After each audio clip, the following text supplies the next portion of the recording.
noite a todos. Boa noite. Boa noite, pessoal. Boa noite. Tudo bom? Alô, Grimaldi. Oi, Tatiana. Oi, Arthur. Pessoal, boa noite. Tudo bem aí? Todo mundo se cuidando. Abrimos um tema, né, de Covid. Sejam bem-vindos os que estão aqui pela primeira vez também. Sejam bem-vindos à ITEC.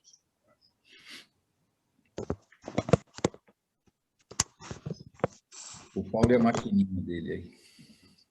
Nós vamos aguardar mais uns minutinhos, tá? Caso mais participantes estejam entrando, daqui a pouquinho a gente inicia a palestra de hoje com a doutora Tatiana. Beleza. Arthur, hoje a gente vai tem uma turma de pessoal de ADS, Desenvolvimento de Sistemas, da Estácio Cotia, que a gente convidou, que isso aí faz parte de uma das matérias deles também. E aí eles também vão estar participando aí. Já tem uns 3 alunos aí já no grupo aí participando, já está presente já. Mas deve estar entrando um pouco mais. Que bom, tá ótimo. Bom. Sejam bem-vindos aí. Álvaro, desculpa, são alunos de engenharia da Estácio? Não, são alunos de ADS. Ah, certo. Análise e Desenvolvimento de Sistemas. É o pessoal de área de sistema. Convidei o pessoal da Civil também, mas com a pessoal de sistema, eles têm uma matéria justamente que trata sobre esse assunto, introdução de segurança. É atual, né? Ainda mais com a legislação, né? Legal. Tá bom. Na verdade, de todas as áreas, né? Agora, e bem específico. Sim. Esse assunto é para todos. É que especificamente para eles que eles estavam numa matéria específica nesse semestre. E aí eu falei, não, vocês vão lá, vamos ouvir o que está acontecendo nesse mercado, o que está acontecendo com a lei e tudo mais, para também se atualizar, né? Isso aí. Muito bom. Tem uma convalescente de Covid aí. Cadê a Tatiana? Tá melhor, Tati? Acho que ela está sem microfone. Ela está sem microfone. São as minhas companheiras, né, Tatiana? Arthur, boa noite, é o Leandro aqui de Osasco. Oi, Leandro. Tudo bem? Um presente aí. Para acompanhar. Boa noite a todos aí. Mete a cara aí, cara. Não, estou escondido. Você faz que nem meus netos, né? Quase isso. Você sai correndo para andar de bicicleta, né?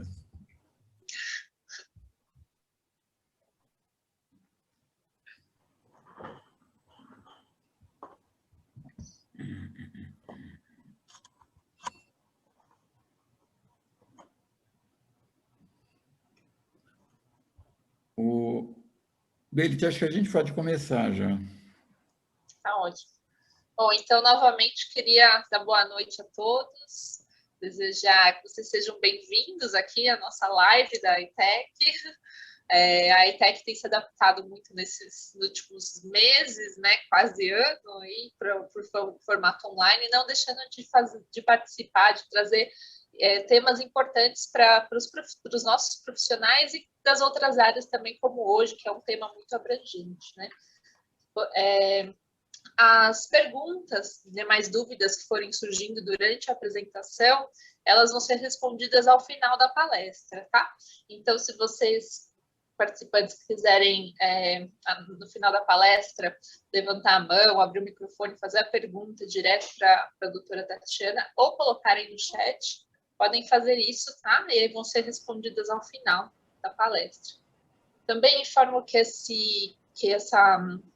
palestra está sendo gravada e vai ser disponibilizada depois nos canais da ITEC, tanto no site como nas mídias sociais. Eu vou deixar aqui no chat para vocês, quem não conhece, poder acompanhar também. Bom, então eu queria passar a palavra para o nosso presidente, o engenheiro Arthur. Boa noite, Arthur.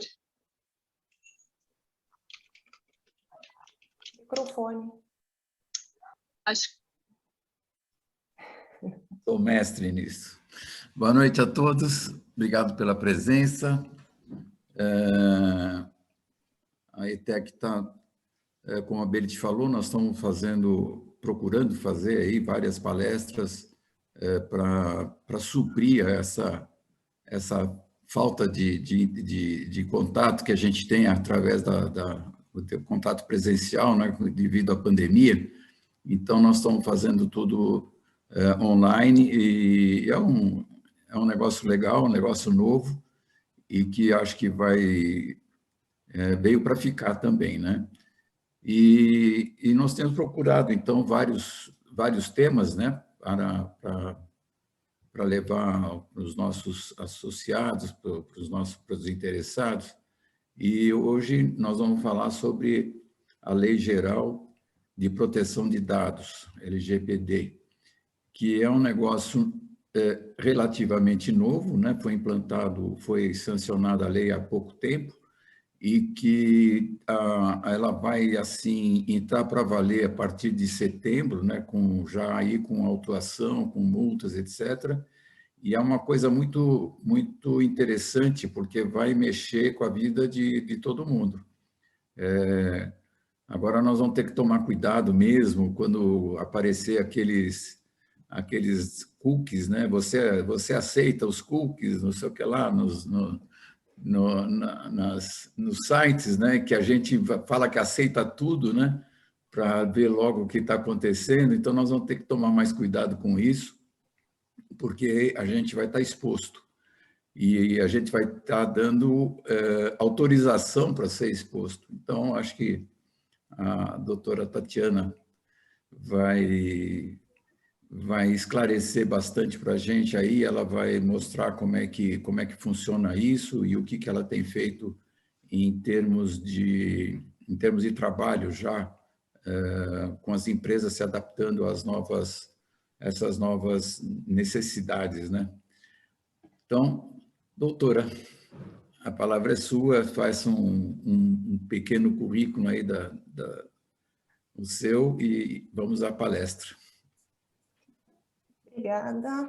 Fiquei feliz em ver que você já aprendeu bastante coisa sobre LGPD. E queria agradecer a oportunidade da ETEC. Eu sou a Tatiana, sou advogada formada há quase 20 anos pelo Mackenzie, sou pós-graduada em Direito do Trabalho pela PUC, em Direito Empresarial pela FGV, e sócia do escritório RMW, sócia responsável pela área trabalhista e pela área de proteção de dados, que é uma área nova, né? Como o Arthur falou, é uma área relativamente nova, a lei é nova, e tem sido um trabalho muito desafiador a implantação dos requisitos da lei nas empresas, né? Um trabalho desafiador e um trabalho muito rico também. Então, eu vou compartilhar com vocês um pouquinho do que é a lei, de como a gente tem feito esse trabalho. Eu expliquei para a Beth que é uma palestra um pouco longa, porque são muitos detalhes, e que se a gente interrompesse para perguntas, eu não ia conseguir terminar ou ia ficar muito truncada. Então, por favor, se vocês tiverem dúvidas, anotem as dúvidas e no fim a gente abre para as perguntas, tá bom? E eu espero que seja uma palestra bem proveitosa para todo mundo. Eu vou compartilhar minha tela com a apresentação.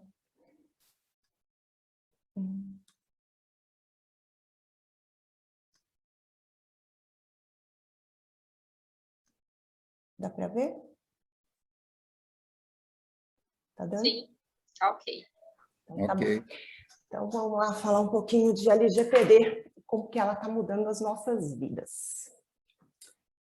Gente, a proteção de dados está muito relacionada ao conceito de privacidade. E o que é privacidade? Como o próprio nome diz, é aquilo que é privado, que diz respeito à intimidade de alguém. Mas esse conceito de privacidade tem se alterado ao longo do tempo, principalmente depois da internet.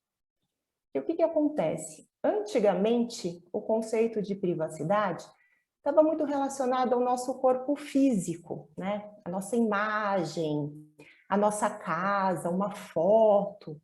Então, uma invasão, né, de privacidade seria um paparazzi que sobe no muro de uma casa para tirar uma foto, filmar alguém dentro da sua casa sem autorização.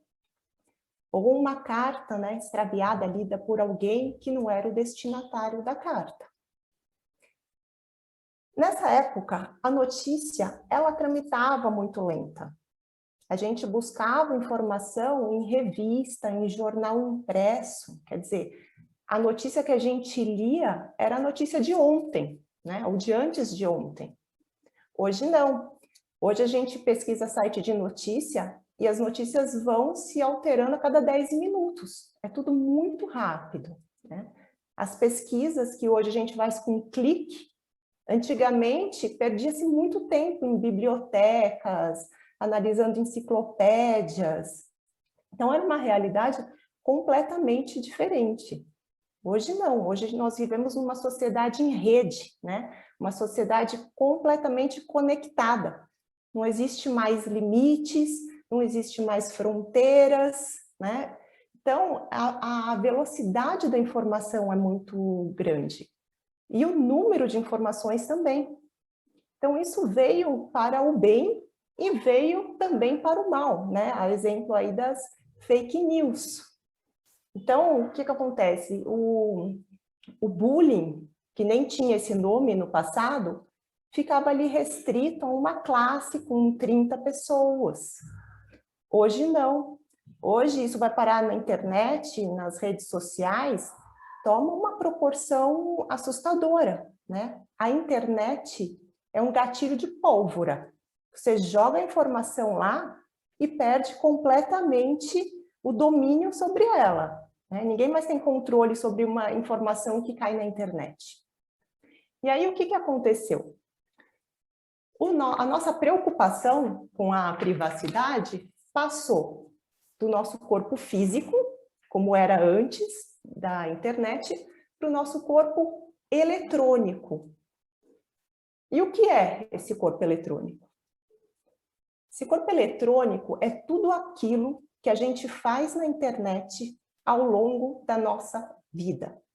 Então, todos os sites que vocês acessam, os cookies que vocês liberam, os vídeos que vocês assistem, as compras que vocês fazem, as pesquisas que são realizadas, as mídias sociais, os likes, as curtidas, tudo isso fica registrado na internet.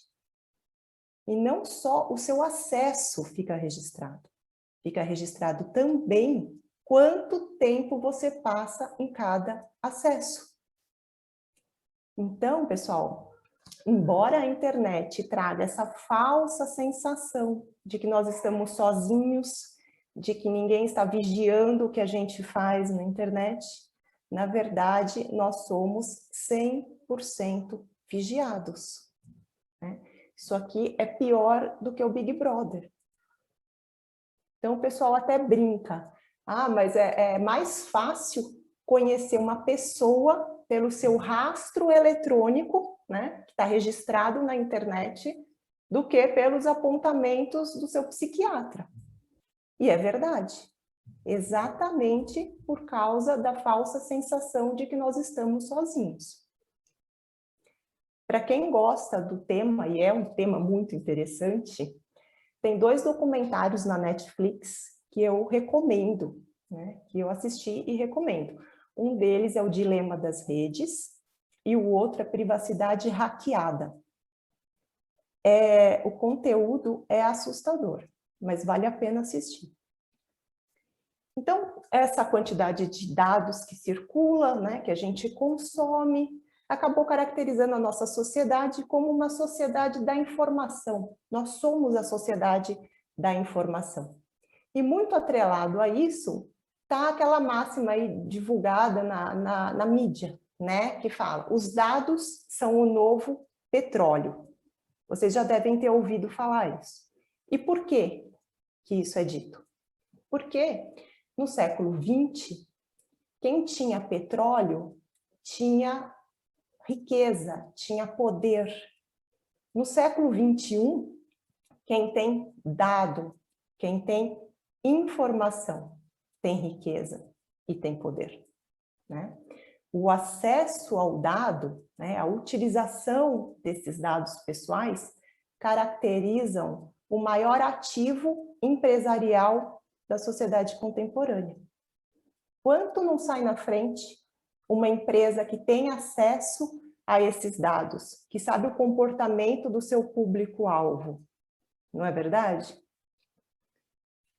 Então, por causa disso, né, dessa quantidade imensa de dados que circulam e da velocidade com que eles circulam, surgiu a necessidade de se regulamentar tudo isso. Para trazer o quê? Transparência, segurança nessas relações de tratamento de dados. Porque o que acontece? A gente vai numa farmácia e dá o nosso CPF para ter algum desconto. Antes dessa legislação, nada me garantia que a farmácia não iria compartilhar, por exemplo, com um plano de saúde, aquilo que eu comprei lá. Os meus dados pessoais. Porque o meu histórico de compras é um dado pessoal.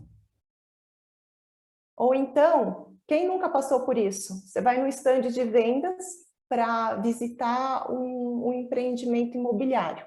Aí você preenche um cadastro pequeno ali, seu nome, seu telefone, seu e-mail e tal, e vai embora. Depois de uma semana, seu telefone não para de tocar, com corretores de tudo quanto é canto, te oferecendo empreendimentos que você nem tem interesse, em lugares que nem te interessam. Por quê? Porque os seus dados foram compartilhados, sem a sua anuência, sem você saber. Então, era urgente, né, a legislação que pudesse dar conta disso. O marco regulatório da legislação de proteção de dados é europeu, é a Lei Geral de Proteção de Dados Europeia, é GDPR. Essa lei, ela inspirou as leis de outros países, né, de vários países, inclusive a nossa, que a gente chama de LGPD. E tanto a GDPR, que é a lei europeia, quanto a nossa lei brasileira, trazem um princípio maior, que é o princípio, o direito à autodeterminação informativa. E o que é essa autodeterminação informativa? É o direito do titular do dado, eu, vocês, de dizerem como, quando e dentro de quais limites os nossos dados podem ser compartilhados. Então, o domínio sobre os dados voltou para nós. Porque antes a gente divulgava os nossos dados e não sabia o que iria acontecer com eles, não é? Agora não. Agora a gente recuperou esse controle sobre os nossos próprios dados. E aí tem gente que pergunta, mas a LGPD veio para atravancar as relações comerciais, o desenvolvimento tecnológico, essa lei é cheia de detalhe, é muita coisinha. Então não é isso. Na verdade, a lei veio para colocar o Brasil num outro patamar, tá? Porque se ele continuasse sem lei que protegesse dados, os países que já se adequaram, as empresas internacionais, multinacionais, não iriam mais fazer negócio com o Brasil. Por quê? Porque nós seríamos uma ponta frágil, né? Os dados deles poderiam vazar aqui.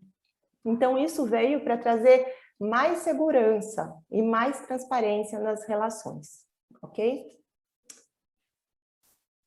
Vamos falar um pouquinho sobre a cronologia da lei. Ela foi sancionada em agosto de 2018, Lei 13.709, para entrar em vigor em fevereiro de 2020. Aí, em julho de 2019, foi sancionada uma nova lei que alterou alguns dispositivos da Lei 13.709, e dentre eles o prazo de vigência, ou seja, a lei só passaria a viger em agosto de 2020, do ano passado. Aí, faltando 2 meses, foi sancionada uma outra lei, que dizia que as sanções a serem aplicadas pela ANPD, que é a Agência Nacional de Proteção de Dados, só poderiam ser implementadas a partir de agosto de 2021, de agosto deste ano.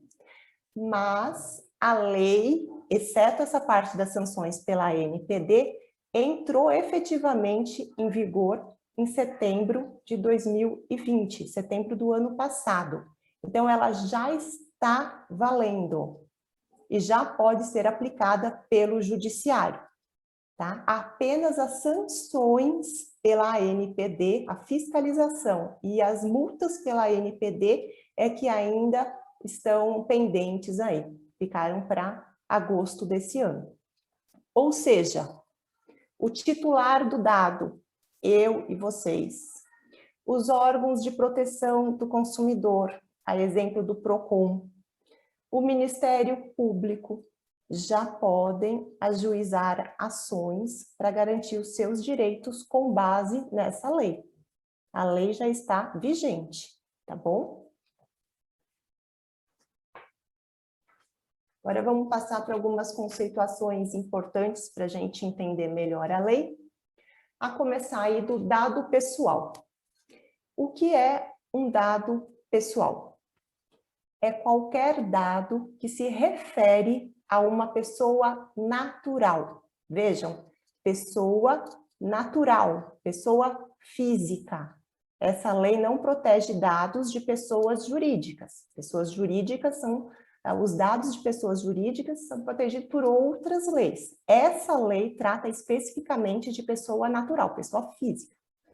Essa pessoa física, ela pode ser identificada, que é aquela identificada de forma direta. Então, eu falo um nome, falo um CPF, mostro uma foto, a pessoa está identificada. Ou uma pessoa identificável, que é aquela pessoa identificada de forma indireta. Então, eu falo para vocês, são os dados do governador de São Paulo. Eu não disse o nome, eu não disse CPF, não mostrei foto, eu não fiz nada. Mas vocês sabem quem é, porque é uma pessoa pública, né? Ele é identificável. Ou então, são os dados do presidente da incorporadora X. A incorporadora X só tem um presidente. Então, estou falando dele, tá? Isso é uma pessoa identificável. Exemplo de dados pessoais. Nome, CPF, RG, foto, e-mail, celular, dados de GPS, IP de eletrônicos, histórico escolar, histórico profissional, estado civil. Qualquer dado de uma pessoa natural é um dado pessoal. E aí o legislador, ele tomou um cuidado a mais. Ele protege mais alguns tipos de dados pessoais, que são os dados pessoais sensíveis, tá? Esses dados pessoais só podem ser colhidos com uma finalidade muito específica e precisam de um consentimento expresso e destacado do titular do dado. Por quê? Porque pelas suas características, pelas suas peculiaridades, ele pode ser objeto de discriminação. Quais são os dados pessoais sensíveis? São os dados de origem racial ou étnica, convicção religiosa, opinião política, filiação a sindicato ou a organização de caráter religioso, filosófico ou político. São também dados referentes à saúde ou à vida sexual, dados genéticos ou dados biométricos. Essa listagem está aí no slide da forma como ela está na lei. É uma listagem taxativa. Então, são só esses os dados sensíveis, não cabe interpretação, tá? Aí, o que acontecia? Antigamente, muito se colhia dado sensível sem ter a menor necessidade. Eu lembro uma vez que eu fui num hospital e quando eu fui preencher aquele formulário inicial para atendimento, uma das perguntas era a minha religião. E eu fiquei super incomodada com aquilo, porque eu pensei, mas por que o hospital quer saber a minha religião, né? Não precisa disso. Aí depois eu descobri que, na verdade, ele não queria saber a minha religião. Ele queria saber se eu autorizaria transfusão de sangue. Só que, para isso, ele precisava perguntar de forma direta, né? Que é o que eles fazem hoje. Hoje não existe mais essa pergunta de religião no formulário de hospital. Hoje eles perguntam de forma clara e objetiva se eu autorizo a transfusão de sangue, que é a forma correta. E tratamento de dados, o que que é? É toda operação realizada com dado pessoal. Então, a coleta, processamento, armazenamento, compartilhamento, classificação, transmissão, eliminação, arquivamento, qualquer coisa que eu faça com um dado pessoal é um tratamento de dados. E aí eu deixei o arquivamento grifado, que é para não esquecer de falar para vocês duas coisas importantes. A primeira, a lei se aplica para dados pessoais que estejam em arquivo físico, papel, e a lei se aplica a dados pessoais em formato eletrônico. E outra coisa, os dados pessoais que estão lá no seu arquivo morto, esquecidos, empoeirados, precisam ser revistos, porque a gente não pode mais guardar dados que não tenham uma finalidade atual e que não estejam amparados em alguma base legal, que a gente vai ver um pouquinho mais para frente. Então, o dado, as pessoas acham que, não está lá no arquivo morto, está tanto tempo, já está esquecido. Não pode mais ficar lá esquecido. Ele precisa ser descartado.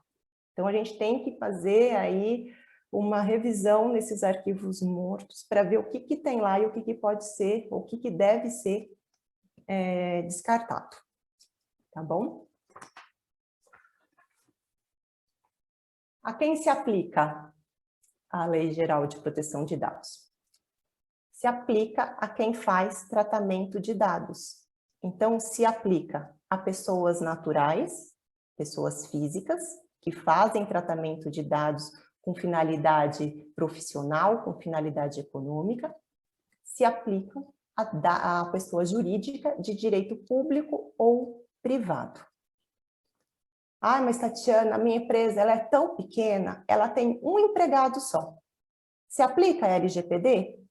Sim, se aplica. Por quê? Se ela tem um empregado só, ela faz o tratamento de dados desse empregado. Então, aplica a LGPD. Mas Tatiana, minha empresa não tem empregados. Então, não aplica a LGPD? Depende. Se você faz algum tratamento de dados de cliente ou de consumidor, vai aplicar a LGPD. Então, não interessa o tamanho da sua empresa, se ela é grande, se ela é média, se ela é pequena, se ela é muito pequena. O que interessa é se ela faz tratamento de dados. Eu vou dar um exemplo de pessoa natural, porque normalmente a gente pensa sempre numa pessoa jurídica, né? A pessoa natural que faz tratamento de dados é, por exemplo, um corretor de imóveis autônomo. Ele tem um cadastro lá com todos os seus clientes, com os dados pessoais dos seus clientes. Então, ele faz tratamento de dados. Exceção à regra. Tratamento de dados realizados para fins particulares. O que seria isso? Uma lista de convidados para um aniversário. Então, eu coloco lá o nome, o RG da pessoa e deixo na portaria do meu prédio. Essa lista não está abarcada pela LGPD. Por quê? Porque ela foi feita com fim particular. Apesar de ter dado pessoal lá, ela foi feita para uma finalidade particular. Então, ela não se aplica à LGPD. Também está nessa seara de exceção. Os tratamentos de dados realizados para fins jornalísticos, artísticos, acadêmicos ou para fins de segurança pública, defesa nacional e investigação penal. Nesse contexto, não se aplica a LGPD. E que em situações que se aplica? Bom, a lei se aplica para empresas que tenham sede no Brasil, para empresas que fazem coleta e qualquer outro tipo de tratamento de dados pessoais no território brasileiro, e para empresas que oferecem produtos ou serviços ao público localizado no território brasileiro. Então, aquele e-commerce europeu que oferece serviço aqui para o nosso mercado nacional, ele se submete à LGPD.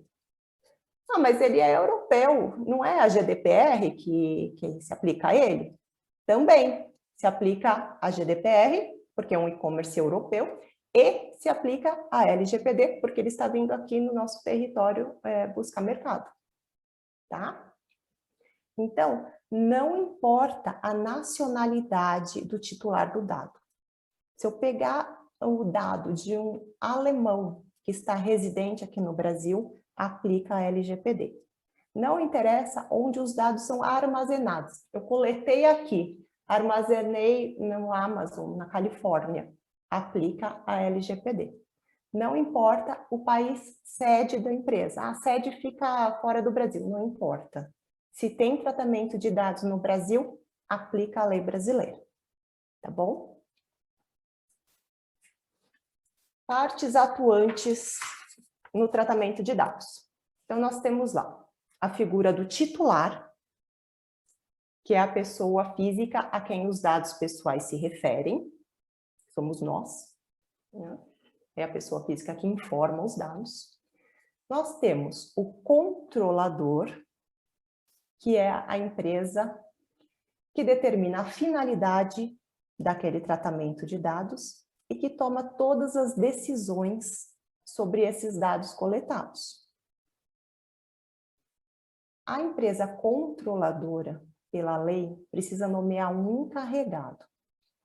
Esse encarregado pode ser uma pessoa física ou jurídica que vai ser responsável pelo tratamento de dados. Então, ele é responsável pela transparência nesse tratamento, ele é responsável pela segurança desse tratamento, e ele faz um canal de comunicação entre o controlador e o titular, e entre o controlador e a Agência Nacional de Proteção de Dados.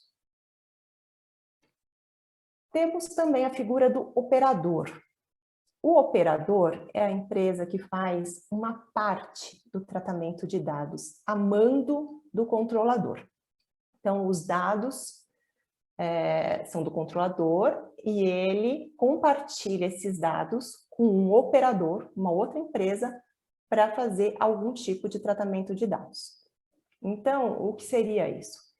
Seria uma contabilidade terceirizada. Então, o controlador ele tem os dados dos seus empregados, ele compartilha os dados dos empregados com essa contabilidade para rodar folha de pagamento, para rodar os benefícios. Então, o operador tem acesso, mas não tem ingerência sobre esses dados, ok? Ou então, uma empresa de software. A empresa, ela disponibiliza um software de gestão para os seus clientes. Os clientes colocam dados nesse software. Os dados não são da empresa de software, são dos clientes. Os clientes são controladores e colocam seus dados para gerenciamento dentro do software da operadora. Ah, mas as empresas, elas também podem ter as duas posições dependendo do tratamento. Sim, podem. Essa empresa operadora que tem o software, ela também é controladora dos dados dos seus próprios empregados. Então, a empresa tem empregado e é controladora dos dados dela. Tem o software, que no qual são inseridos dados dos clientes. Aí, em relação aos dados dos clientes, ela é operadora. É um pouco complexo, mas o que é importante vocês terem em mente é que só o controlador toma decisões sobre os dados, sobre o tratamento de dados. O operador age a mando do controlador, tá? Por que é importante saber dessa diferenciação? Por causa da responsabilidade.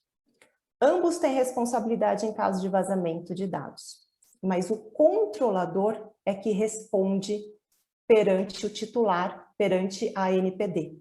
Então, se o operador vazar o dado do controlador, quem responde perante o titular e perante a NPD é o controlador. O operador responde também, mas quem responde perante o titular e perante a NPD é o controlador. Por isso que a gente tem que tomar muito cuidado com as empresas que contratam, tá? Em relação a esse aspecto de segurança. A ANPD, Agência Nacional de Proteção de Dados. Essa é a Autoridade Nacional em Proteção de Dados. Ela regulamenta a proteção de dados, ela fiscaliza as empresas e ela aplica multas. Por hora, só está regulamentando, só vai passar a fiscalizar e a autuar a partir de agosto desse ano, certo?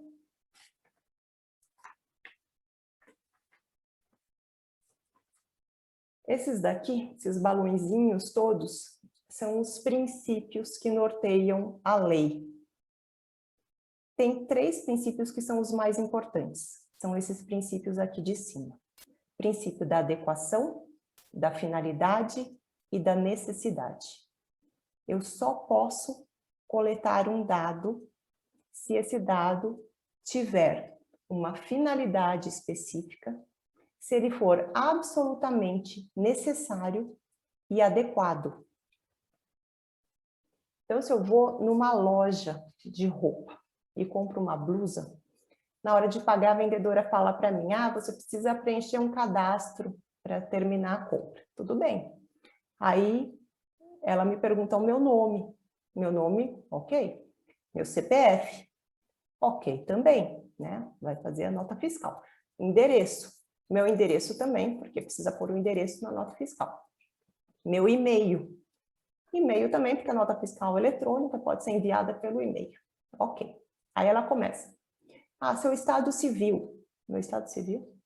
Quantos filhos você tem? Quantos filhos eu tenho? Ou quantas vezes na semana você vem ao shopping? Isso não é necessário. Não tem uma finalidade específica e nem adequado. Então, esses 3 últimos dados não podem ser coletados. Pelo menos não para essa finalidade, de vender roupa. Outra coisa, se eu tenho anuência, né, para tratar um dado para uma determinada finalidade, eu não posso depois usar para uma outra. Se eu coletei o dado para uma finalidade, eu só posso usar para aquela finalidade. Outro exemplo. Entrei num site e pesquisei um produto, fiquei com algumas dúvidas daquele produto.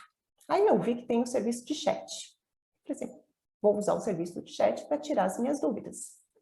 Aí aparece assim a frase. Para usar este chat, você precisa preencher os dados abaixo. Aí tem lá o dado, meu nome, meu celular e meu e-mail. Não tinha mais nada, só isso. Aí eu preenchi esses 3 dados e utilizei o serviço do chat. Tirei as dúvidas, tal, fechei tudo. Dali a pouco eu começo a receber SMS, começo a receber e-mail, me bombardeando de propaganda daquela loja. Em nenhum momento eu autorizei receber propaganda da loja. Não autorizei material de marketing. Eles usaram um dado que eu tinha colocado lá para uma finalidade específica, quero usar o chat, e passaram para uma outra finalidade, que eram a propaganda. Não pode. Poderia, se tivesse uma outra caixinha embaixo para eu clicar e anuir o recebimento desse tipo de material. Aí poderia, mas não tinha, então não pode, tá? Outros princípios, transparência, qualidade dos dados e livre acesso.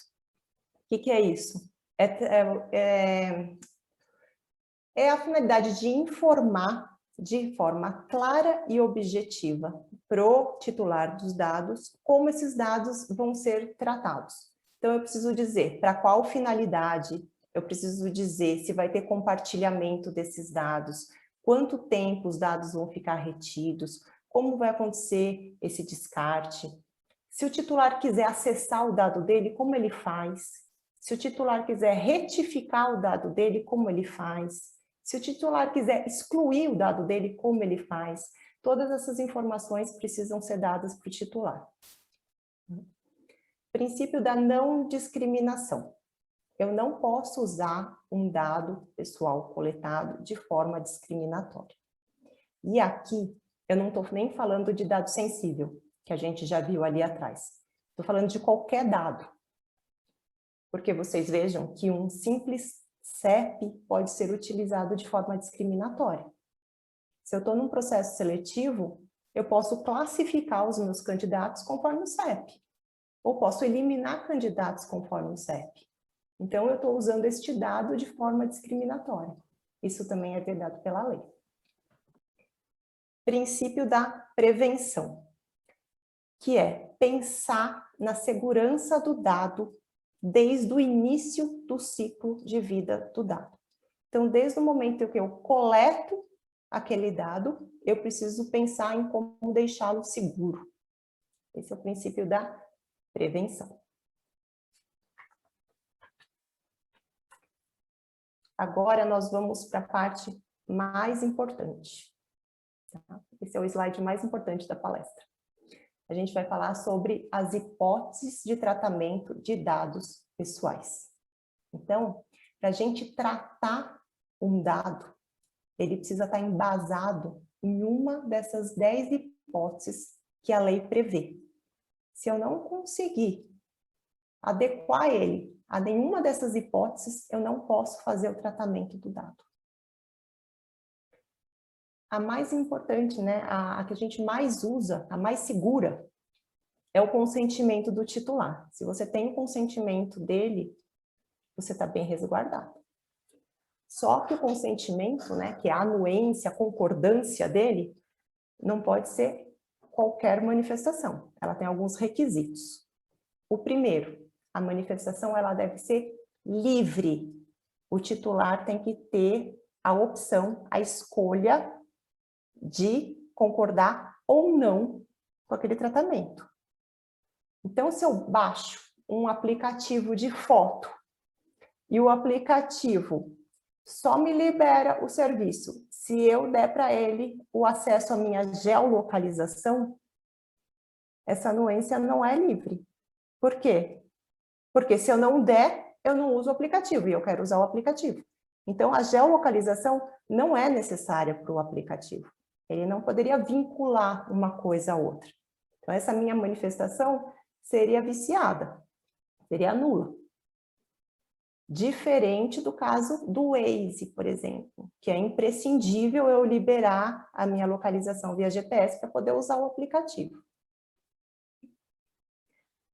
A manifestação, além de livre, ela precisa ser informada, que é aquilo que a gente já conversou. Preciso dizer para quê, todos os requisitos desse tratamento, como é que ele é, quanto tempo, com quem compartilha, aquelas coisas que a gente já viu, tá? Tem que ser informada, de forma clara e objetiva. A manifestação, livre, informada e inequívoca. Não pode haver nenhuma dúvida de que o titular deu aquela autorização. Normalmente, a utilização ela é feita de forma, a manifestação é feita de forma escrita. Então, eu clico numa caixa, eu escrevo sim, eu aciono aquele dispositivo que menciona que eu estou aceitando, é feita de forma escrita. Também pode ser feita através de áudio. Então, normalmente usada em telemarketing. A pessoa informa para você, olha, essa ligação ela é gravada, você aceita o tratamento assim, assim, assim? Aí eu digo sim, está inequívoco, está gravado lá. Ou até por imagem. Tem aplicativo que fala, se você concorda com esse tipo de tratamento, faz um joinha. Se faz um joinha para a câmera, também está inequívoco, também concordou. Então, livre, informada, inequívoca e individualizada. Então, é um consentimento para cada tratamento de dados. Um consentimento para cada finalidade. Então, às vezes você abre lá qualquer aplicativo, aí o aplicativo começa a te perguntar: ah, você me dá acesso à sua câmera? Aí você clica, sim. Você me dá acesso ao seu áudio, ao seu microfone? Aí você, sim. Você me dá acesso à sua geolocalização? Aí você, sim. Aí você pensa, por que não pergunta tudo de uma vez? Por causa disso. Porque ele tem que ser individualizado, granularizado, né? Outra coisa, consentimento, as finalidades. A gente já falou do chat, tem um outro exemplo. Eu assino a Netflix. A Netflix, ela costuma analisar ali os meus gostos, né, conforme aquilo que eu assisto, para depois me oferecer algumas opções, algumas sugestões. E aquilo eu acho legal, eu consenti com aquilo, né, quando eu contratei o serviço. Agora, pode a Netflix utilizar aquele meu histórico, né, que demonstra o meu gosto pelos filmes, pelas séries, pelos documentários. Pode ela compartilhar isso com uma outra empresa, para essa empresa me oferecer produtos que tenham a ver com o meu gosto? Não pode. Só pode se houver um novo consentimento nesse sentido. Tá? Por fim, o consentimento ele pode ser revogado a qualquer momento. Não precisa nem justificar. A base 2, cumprimento de obrigação legal ou regulatória pelo titular. O que é isso? É assim, se existe uma lei que me permite fazer aquele tratamento de dados, eu não preciso do consentimento do titular. Eu vou fazer o tratamento porque a lei me permite. Então, tem uma lei que determina que as escolas devem guardar os documentos dos estudantes por um determinado período. Se um estudante liga na escola e fala, olha, eu quero que você exclua o meu histórico escolar, eu quero que você exclua todos os meus dados pessoais do seu cadastro, a escola não é obrigada a acatar esse pedido. Por quê? Porque tem uma lei que determina que ela precisa guardar esses documentos por um determinado período. O MEC fez essa lei e a empresa precisa seguir. Então, ela não precisa excluir esse cadastro. Ou então, eu tenho um ex-empregado que pede que eu exclua o cadastro e os documentos dele, porque ele já foi desligado, não existe mais um contrato. Eu sou obrigada a excluir? Não durante o prazo prescricional da ação trabalhista, porque a lei me permite que eu guarde esses documentos durante esse prazo. Então, pelo período de 2 anos, que é o prazo prescricional para ajuizamento de ação trabalhista, eu posso guardar esses documentos, esses dados pessoais todos, respaldados nessa hipótese de tratamento. Obrigação legal, cumprimento de obrigação legal. Próximo, execução de políticas públicas pela administração pública. Isso aqui é uma hipótese muito específica da administração pública, mas só para exemplificar para vocês, é o caso do cadastro único, tá? Que reuniu ali num só lugar dados de vários órgãos do governo. 4. Realização de estudos por órgãos de pesquisa. Esses órgãos de pesquisa são órgãos oficiais. Não posso eu, na minha empresa, querer fazer uma pesquisa e embasar nesse tratamento, tá? São órgãos oficiais e que tenham uma finalidade coletiva. Por exemplo, as pesquisas que têm sido feitas a respeito do Covid. Isso se encaixa aí nesse item 4. Execução de contrato ou de procedimentos preliminares relacionados ao contrato, que seja parte o titular. Então, se existe um contrato com o titular de dados, eu posso tratar os dados dele, no contexto do contrato. Então, se eu tenho um empregado, eu tenho um contrato de trabalho com ele. Eu posso tratar os dados ordinários, os dados normais de um contrato de trabalho resguardado pela execução de um contrato. Porém, se sair desse contexto do ordinário, eu preciso de um consentimento à parte. Se a empresa quiser tirar foto do empregado, filmar o empregado, para depois divulgar nas suas mídias sociais, nas mídias sociais da empresa, ela precisa de um consentimento à parte. Por quê? Porque a utilização de imagem desse empregado não está no contexto de cláusulas ordinárias do contrato de trabalho. É extra. Aí precisa de um consentimento à parte.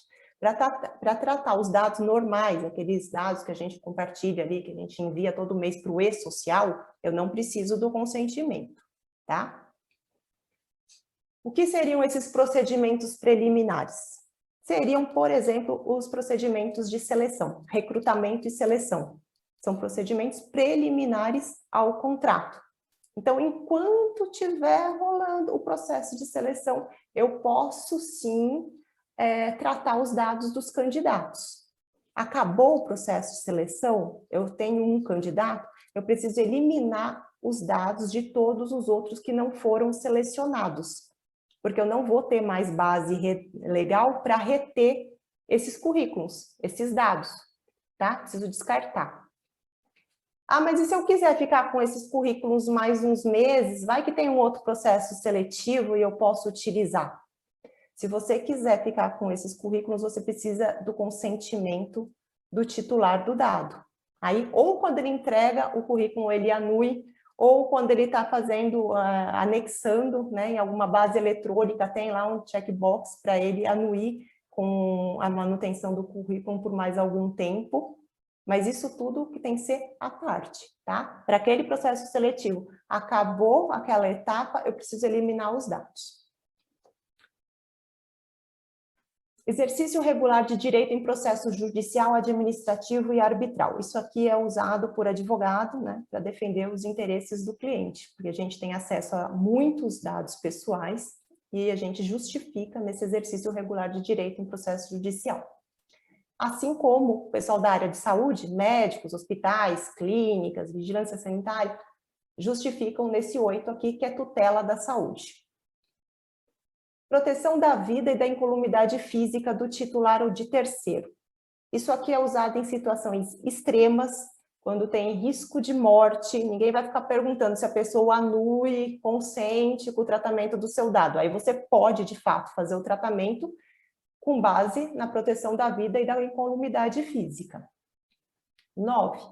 Legítimo interesse do controlador. Essa aqui é a hipótese mais subjetiva e, por isso, só deve ser usado o título de exceção. Se você não conseguir justificar em nenhuma outra hipótese, aí você usa o legítimo interesse. Tá? É a hipótese mais frágil, assim, traz menos segurança jurídica para o tratamento. Quais são as hipóteses que a gente consegue encaixar aí como legítimo interesse? Envio de e-mail marketing para quem já tem um relacionamento com você, com a sua empresa. Aí você pode enviar, mesmo sem ter o consentimento expresso da pessoa, né? Porque já existe um relacionamento com você, ela pode entender que ela tem ela tem como receber esse material, porque existe uma ligação com você, aí você pode mandar. Agora, para prospectar novos clientes, você precisa ter um consentimento. E ainda que você mande para pessoas que já é do seu círculo, que já existe um relacionamento, você precisa sempre dar a opção da pessoa se descadastrar.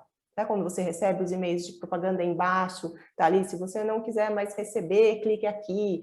Ou se você quiser retirar sua assinatura, clique aqui. Ou quando você recebe um SMS, se você não quiser mais receber esse tipo de publicidade, envie um. Aí você manda um e não recebe mais. Você tem que dar a opção da pessoa não receber mais aqui. Outra hipótese de legítimo interesse é segurança. Então, se você vai num centro comercial, a pessoa pede seu nome, seu CPF e tira uma foto sua.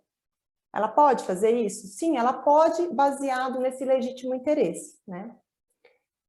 E outra coisa, procedimentos antifraude. Então, empresas de cartão de crédito também usam essa base legal para poder monitorar suas compras. Porque se sair daquilo que você está acostumado a fazer, eles bloqueiam o cartão, como medida antifraude. E a última é a proteção do crédito, que também é muito utilizado por financeiras. Está acabando, gente. É muita informação, né? Eu vou passar rapidinho aqui pelos direitos dos titulares, porque a gente já falou de todos eles, né?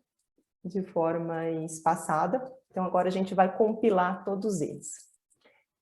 Primeiro direito, o consentimento, que é o consentimento explícito para o uso dos seus dados pessoais. Se você não der esse consentimento explícito, não pode utilizar os seus dados, salvo naquelas hipóteses que a gente acabou de ver.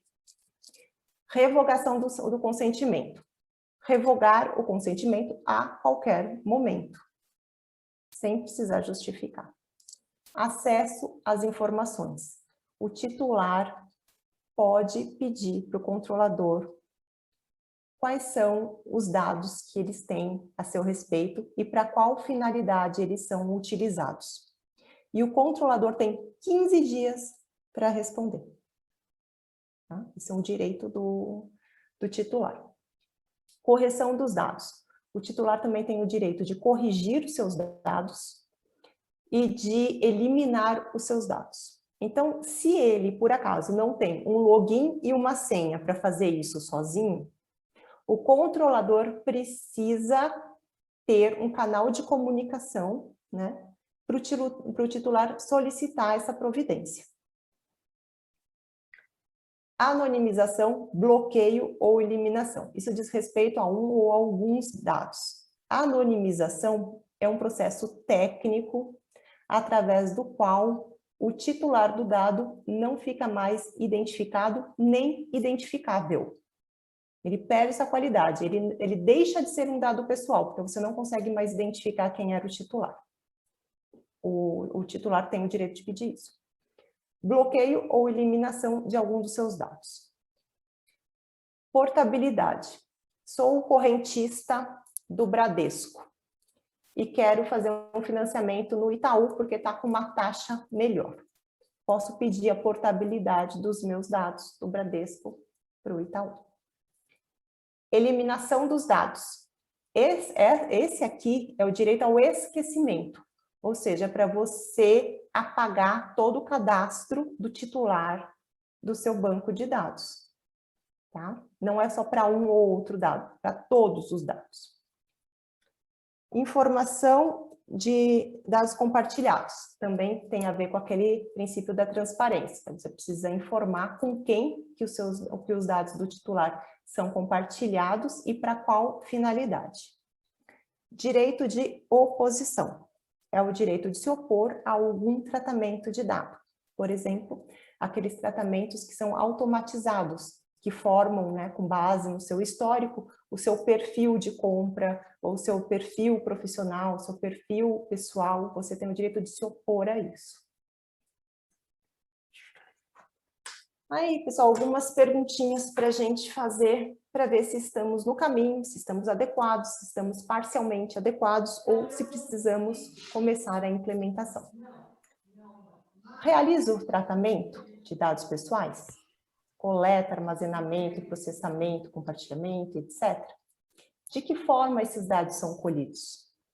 Os dados pessoais são tratados para finalidades específicas? Os dados pessoais estão embasados em alguma das hipóteses legais que a gente acabou de ver? Os dados pessoais são armazenados ou arquivados em locais seguros? Quais são as medidas de segurança adotadas pela empresa em relação ao banco de dados pessoais, tanto físico quanto eletrônico? Os dados pessoais são retidos por um tempo certo e determinado, ou eles ficam lá de forma indefinida? Os dados são compartilhados com alguma empresa? O titular sabe disso?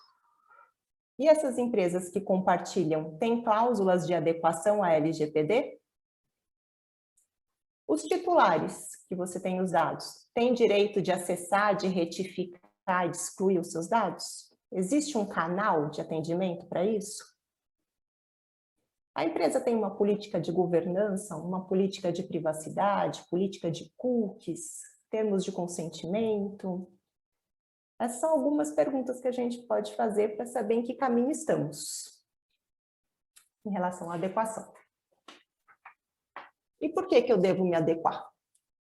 Primeiro, porque é uma obrigação legal, a gente já viu. A lei está vigente. Segundo, porque representa uma oportunidade competitiva, já que garante segurança jurídica e credibilidade perante o mercado e perante os clientes. As empresas grandes que já estão adequadas não vão procurar parceiros que não estejam. Então, para manter um relacionamento com essas empresas, e isso vai ficar cada vez mais frequente, a gente precisa se adequar. Além disso, a imagem perante os consumidores também fica super importante quando você se adequa, né? O consumidor tem uma outra forma de ver a empresa. Resguarda a empresa de ações judiciais ou procedimentos administrativos propostos pelos titulares lesados por órgãos de defesa do consumidor ou pelo Ministério Público, que é aquilo que a gente já viu. A lei está vigente e os titulares, o Ministério Público e o PROCON já podem ajuizar ações com base nela. A partir de 1º de agosto de 2021, vai proteger as empresas das autuações por parte da ANPD. Essas multas podem chegar até 2% do faturamento da empresa, limitada a 50 milhões por infração. Então, são multas altíssimas. E além da multa, a ANPD também pode exigir que, por exemplo, você tire um banco de dados do ar. E isso, para algumas empresas, significa um prejuízo ainda maior do que uma multa. Em caso de incidente de segurança envolvendo armazenamento de dados de titulares, mesmo que comprovado o risco ou o dano, as multas e as condenações na justiça serão menores quando provado que a empresa se adequou à LGPD. Ou seja, quando existe vazamento de dados, a empresa ela tem obrigação de informar o titular e de informar a ANPD que houve o vazamento, quem foi abrangido por esse vazamento, quais os impactos desse vazamento, quais as medidas que ela já está tomando em relação a esse vazamento. Isso é uma obrigação legal. Tá? E essa obrigação reduz as multas e eventual condenação. Por quê? Porque apesar de ter acontecido o vazamento, a empresa tentou evitar, primeiro se adequando, e depois tomou as medidas que ela deveria tomar nos termos da lei. Aí eu coloquei alguns reportes, né, que saíram da mídia em relação ao tema. Por exemplo, a Cyrela foi a primeira empresa multada, ou melhor, que condenada com base na LGPD. Ela foi multada, aí está escrito multada, mas na verdade ela foi condenada, tá? Em R$10 mil por infração à Lei Geral de Proteção de Dados. Por quê? Porque ela compartilhou o cadastro das pessoas que adquiriram unidades dela com fornecedores, com empresas de eletrodomésticos, com empresa de acabamento, e essas pessoas que compraram começaram a receber uma série de ligações oferecendo produtos e serviços. E um deles descobriu que isso aconteceu porque a Cyrela compartilhou os dados. E aí ele ajuizou a ação e ganhou. Drogaria Araújo é multado em mais de 7 milhões por condicionar descontos a fornecimento de CPF. Aqui não foi só o fato de condicionar o desconto ao fornecimento do CPF, mas porque ela não deu nenhuma informação sobre o tratamento de dados, sobre a segurança do dado. Tá? Aqui, gente, ó, trabalhadores usam a LGPD para buscar direitos na justiça. Então, a lei ainda é muito nova e a gente ainda vai ter bastante surpresa com ela. E é isso. A LGPD veio para ficar, os desafios da implementação são grandes, mas os ganhos também. Aqui estão os meus dados. Se vocês quiserem mais alguma informação, se quiserem saber como é que funciona o programa de implementação da LGPD nas empresas, eu estou à disposição. Eu tenho uma